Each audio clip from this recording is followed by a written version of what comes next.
Hello, good morning all of you. 7th Hindi medium आपके part 4 और 5 आपके टेस्ट में आएगा।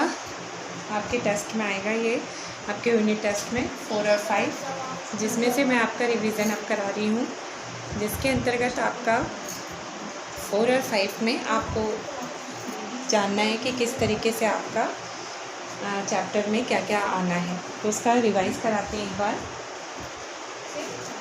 चैप्टर 4 का नाम है आपका ऊष्मा।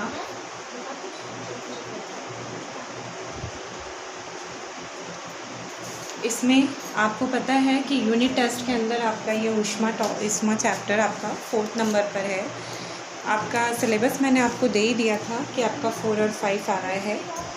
इसके अंतर्गत आपको रिवीजन करना है और टेस्ट के लिए प्रिपरेशन करना है। जो पार्ट 4 बेटा ऊष्मा है, इसके अंदर मैंने पहले आपको बताया था कि ऊष्मा का संबंध किससे होता है। ऊष्मा का मतलब होता है गर्म, और गर्म का मतलब होता है ताप। अब ताप एक जो है अनुभव है, यानी कि ताप को हम इस तरीके से भी कह सकते हैं कि ये ताप जो है एक एहसास है। तो इसका मतलब या गर्म का भी हो सकता है और ये ठंडा का भी हो सकता है। तो यानी गर्म और ठंडा दोनों का ये एहसास कराता है ताप। तो हम कहते हैं कि भाई शरीर गर्म है तो ये उसका टेम्परेचर है, शरीर ठंडा है तो ये इतना टेम्परेचर है। तो आप यानी ताप जो होता है एक प्रकार का ये अनुभव बता रहा है। और ये आपका ये जो ऊष्मा है ये आपका प्रायोगिक तल है, यानी आप इसको ऐसे भी कह सकते हैं कि ये प्रयोग के आधार पर ये होता है। तो इसमें आप तापमान की बात करें अगर कि हाँ ऊष्मा के अंतर्गत, यानी अगर हमने ऊष्मा का आपको कहीं पर गर्म का एहसास है तो आप कहते हैं कि ये पदार्थ गर्म है, यानी इसके अंदर ऊष्मा है। तो ऊष्मा का मतलब ही हो गया कि हाँ भाई गर्म है तो इसका मतलब टेम्परेचर है वहाँ पर। लेकिन ताप में एहसास है, अनुभव है। ताप गर्म भी हो सकता है, ठंडा भी हो सकता है, ठंडे का भी ताप होता है और गर्म का भी ताप होता है। इसी तरीके से ऊष्मा के लिए अगर हम बात करते हैं ऊष्मा के अंदर जो है किसी भी अगर पदार्थ को देखें, ऊष्मा का अगर हम देखें कि ऊष्मा का चालन कैसे होता है, तो ये चीज़ आप देखिए कि ऊष्मा का जो पहुंचना है वो किन विधियों द्वारा होता है। तो एक चालन, दूसरा संवहन, तीसरा विकिरण। तो ऊष्मा का चालन, संवहन और विकिरण, ठीक है। और ये भी चीज़ आपको जाननी है कि चालन, संवहन, विकिरण ये ठोस और द्रव और गैस, इसमें कैसे तीनों में अलग अलग इनकी विभिन्नताएं नज़र आती हैं। तो इस तरीके से आप नज़र करते हैं कि कैसे आप इसमें यानी तीनों के अंदर इनको डिस्क्राइब कर सकते हैं, बता सकते हैं, समझा सकते हैं। तो ऊष्मा की यानी ऊष्मा का जो संचारण होता है, ऊष्मा का जो पहुंचना होता है किसी भी वस्तु का किसी अन्य वस्तु तक, तो उसके माध्यम जो होते हैं वो 3 होते हैं, यानी विधियों के नाम है चालन, संवहन, विकिरण। अब चालन, संवहन, विकिरण, चालन के अंदर जैसे एक स्थान पर कहीं पर भी आपके कोई भी वस्तु को गर्म कर दिया तो दूसरे स्थान तक पहुंच जाती है। यानी एक स्थान पर अगर कोई वस्तु गर्म है तो ये चालन विधि द्वारा दूसरे सिरे पर पहुंच जाती है, यानी सिरे से सिरे की ओर। तो ये आपका चालन विधि हो गई, ठीक है, एक सिरा से दूसरा सिरा। संवहन का मतलब होता है कि कहीं पर जैसे आपके द्रवित पदार्थ है उसमें आपका कोई भी कण है और वो आपका फैल जाए गर्म से, वो आपका संवहन है। विकिरण हो गया आपका सूर्य का प्रकाश, जहाँ से आपका सीधे यानी किसी भी वस्तु पर सूर्य का प्रकाश पहुँच रहा है। तो इस तरीके से आप बता सकते हैं चालन, संवहन, विकिरण। मैंने आपको इसके अंतर्गत विधियाँ भी बताई थी। जैसे चालन के अंतर्गत आप बता सकते हैं किसी भी लोहे की छड़ के एक सिरे को गर्म कर दें तो दूसरा सिरा अपने आप गर्म हो जाता है। संवहन में आप जैसे बता सकते हैं कि चाय की पत्ती है तो आपने चाय जो है, चाय की पत्ती आप पानी में उबालते हैं तो चाय की पत्ती पूरी पानी में फैल जाती है, तो वो संवहन विधि हो गई। विकिरण है तो सूर्य का प्रकाश है तो वो किस तरीके से पृथ्वी पर आ रहा है, कौन सी विधि द्वारा, विकिरण द्वारा, तो वो वस्तु तक पहुंचता है सूर्य का प्रकाश, तो वो विधि हो गई विकिरण। तो इस तरीके से आप समझा सकते हैं। ताप की बात करें तो ताप में आप ये बता सकते हैं, अब ये तो हो गई ऊष्मा की विधियाँ, तो ऊष्मा की 3 विधियाँ हो गई, चालन, संवहन और विकिरण। ये ठोस और द्रव और गैसों में तीनों में अलग अलग दिखाई देती है। अब हम बात करते हैं अगर ताप की, तो ताप को मापने के जो साधन है,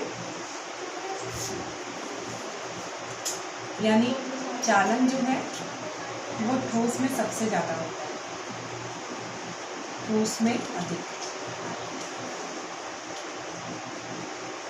और संवहन जो होता है वो द्रव में अधिक।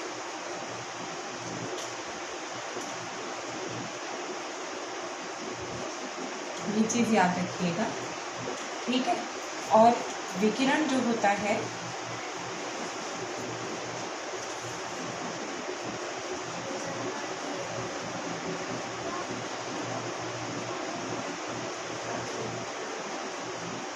गैसों में अधिक, ठीक है। इसके बाद आप ताप की बात करते हैं, तो ताप को मापा जाता है तापमापी से,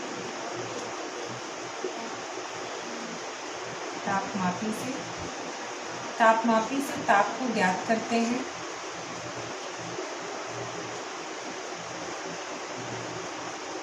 ताप ज्ञात करना, और इसके बाद तापमापी से ताप ज्ञात करना, और फिर तापमापी के प्रकार की बात करें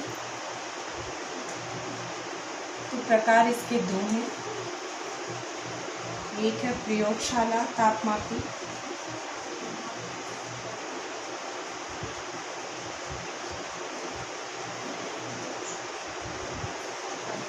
और एक है आपका, एक तो प्रयोगशाला तापमापी है और एक है आपका डॉक्टरी थर्मामीटर।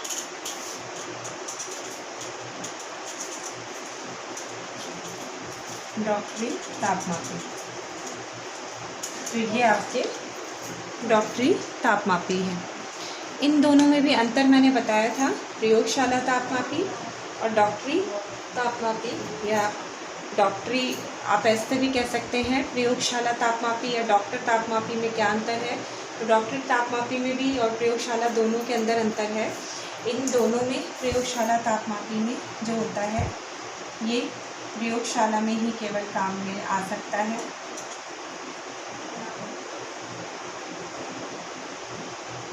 केवल प्रयोगशाला में, और ये आपका शरीर का ताप ज्ञात करने में काम आता है।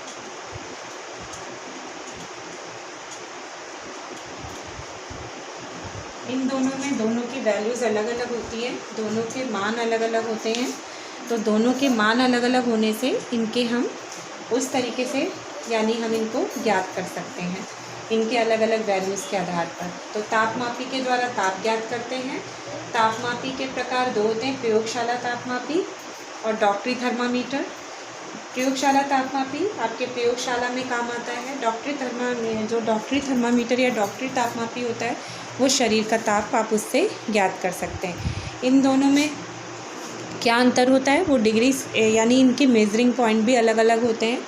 इनके यानी कहाँ तक आप इनको माप सकते हैं, वो टेम्परेचर भी इनमें निश्चित होता है। इसके बाद बात करते हैं प्रयोगशाला जो तापमापी है, इसमें इसको टेढ़ा नहीं कर सकते, इसको केवल सीधा रख सकते हैं, इसको केवल सीधा रखते हैं। और इसमें कोई ऐसा ज़रूरी नहीं है, इसको हम यानी टेढ़ा भी रख सकते हैं। तो आप ऐसे लिख सकते हैं, इसको हम तिरछा भी रख सकते हैं।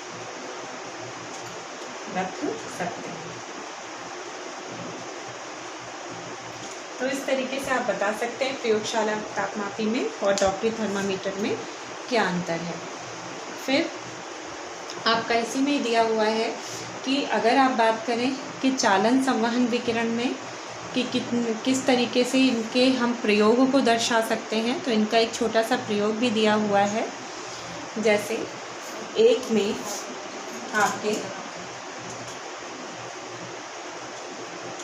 में आपका पानी 3 बीकर है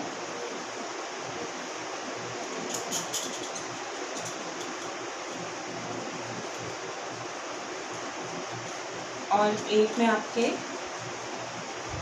ये गर्म पानी है, ये सामान्य पानी है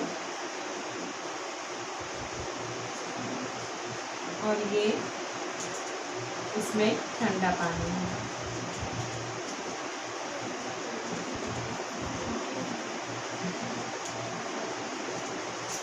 तो ये 3 बीकर वाला आप इसमें प्रयोग के आधार पर भी समझा सकते हैं कि किस तरीके से ऊष्मा को आप जो है प्रयोग के आधार पर समझ सकते हैं।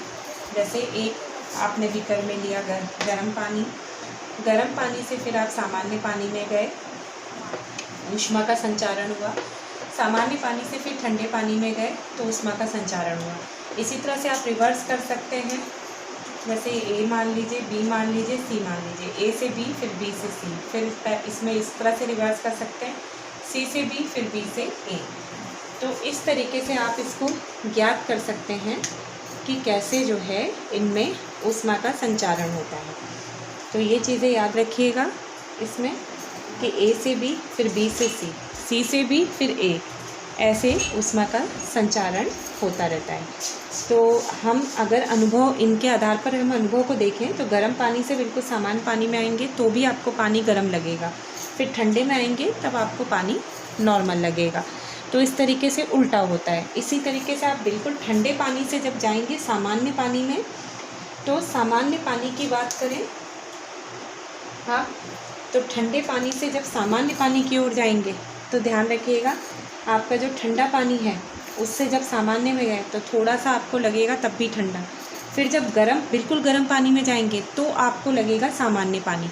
तो इस तरीके से ऊष्मा का जो संचारण होता है वो आपका जो है अनुभव होता रहता है आपकी उंगली को, जिस उंगली को आप डुबोते हैं तो थोड़ा थोड़ा करके वो आपकी उंगली अनुभव करती रहती है और एहसास खिलाती रहती है। ऊष्मा जिस तरह से आपने पानी के अंदर अपनी उंगली को डिप किया है तो उंगली आपकी उस पानी से ऊष्मा को ग्रहण करी, जिस आधार पर ग्रहण करी फिर इसमें उसको संचारित करी, फिर इसमें संचारित करी। इसी तरह से इससे इसमें गई, इससे इसमें गई।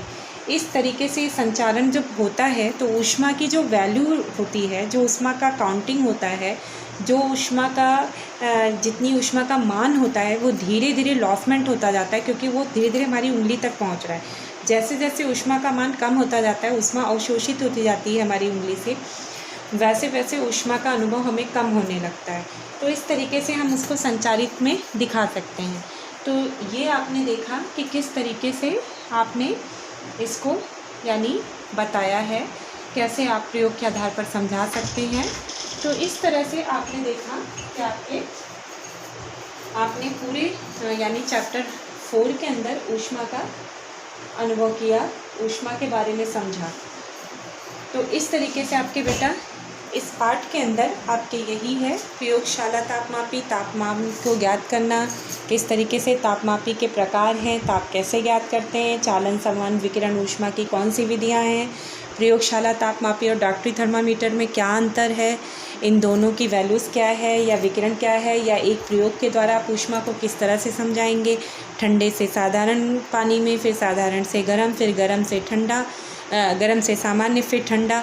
इस तरीके से आप ऊष्मा को संचारित कर सकते हैं, इसको समझा सकते हैं। तो नेक्स्ट वीडियो में आपको चैप्टर 5 से रिलेटेड टर्म्स क्लियर करेंगे। तो ओके, बाय।